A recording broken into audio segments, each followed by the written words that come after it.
Hello everyone, नमस्ते अनि स्वागत छ हजुरहरूलाई हिमालय किचनमा। आज म हजुरहरूको लागि लिएर आएको छु तन्दुरी मोमोको रेसिपी। ल अब यसको लागि मैले यहाँ एउटा बल लिएको छु र यसमा मैले राखेँ 3 ठुलो चम्चा दही।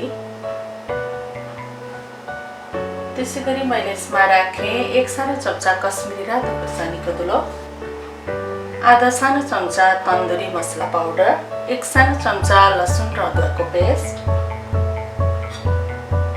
1/4 चम्चा गरम मसला पाउडर, 1/4 चम्चा बेसार, नुन राखेँ मैले आफ्नो स्वाद अनुसार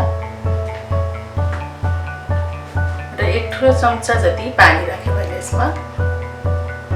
अब यसलाई एकदमै राम्ररी मिक्स गर्नुपर्छ।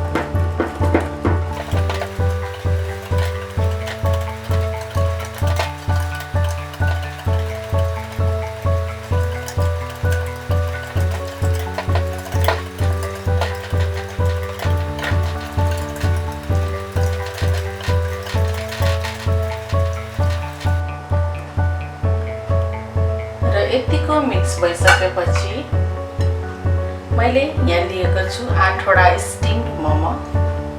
अब यो मोमोलाई म यसमा राख्छु।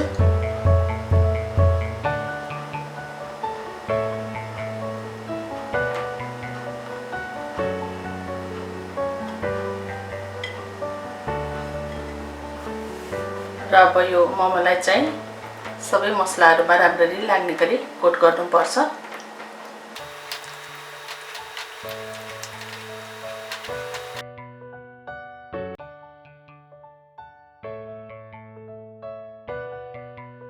र अब यसरी मोमोलाई मसलाहरुमा कोट गरिसकेपछि यसलाई म्यारिनेट हुनको लागि आधा घण्टाको लागि छोपेर राख्नुपर्छ। ल अब फ्राई गर्नको लागि मैले प्यान बसाएँ। यसमा मैले राखेँ 3 ठुलो चम्चा तेल। ल अब यसमा मैले राखेँ अघि म्यारिनेट गरेको मोमो।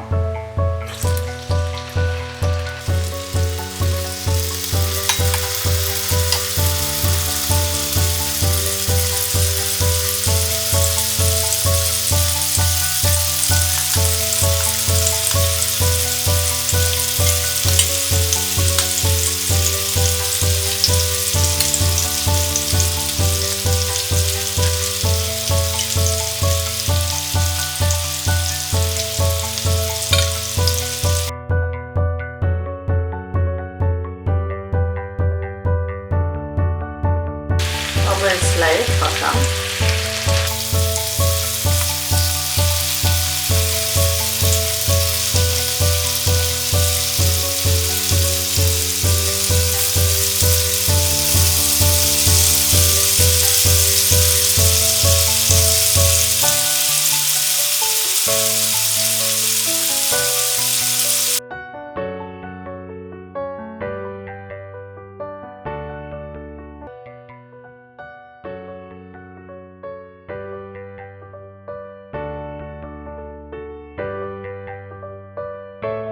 हाम्रो तन्दुरी मोमो चाहिँ अब लगभग रेडी भयो।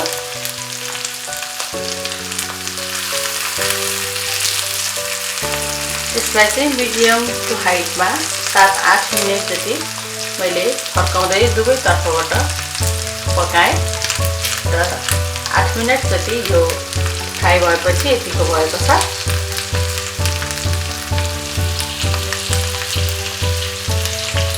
एकदमै खाउँ लाग्ने देखेको छ।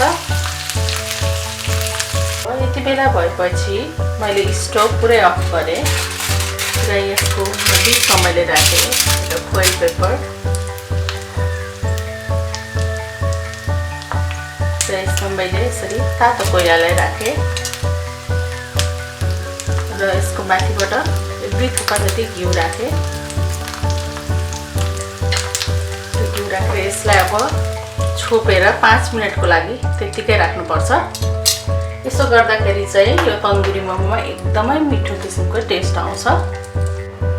ल अब हाम्रो तन्दुरी मोमो चाहिँ खानको लागि रेडी भएको छ। यसलाई आफूलाई मनपर्ने किसिमको कुनै ससहरू या टमाटरको अचार या मोमोको अचारसँग खान सकिन्छ। यो चाहिँ घरमै सजिलैसँग पाउने सामग्रीहरूबाट बनाउन सकिन्छ सजिलैसँग। हस् त यो छिटो मिठो तयार हुने तन्दुरी मोमोको रेसिपी हजुरहरूलाई राम्रो लाग्यो भने हाम्रो भिडियोलाई लाइक कमेन्ट सेयर गरिदिनु होला। यस्तै प्रकारको रेसिपीहरूको लागि हाम्रो च्यानललाई सब्स्क्राइब पनि गरिदिनु होला। सब्स्क्राइब गरिसकेपछि नजिकै रहेको नोटिफिकेसन बेललाई पनि अवश्य पनि प्रेस गरिदिनु होला। हाम्रो भिडियो हेरिदिनु भएकोमा हजुरहरूलाई धेरै धेरै धन्यवाद।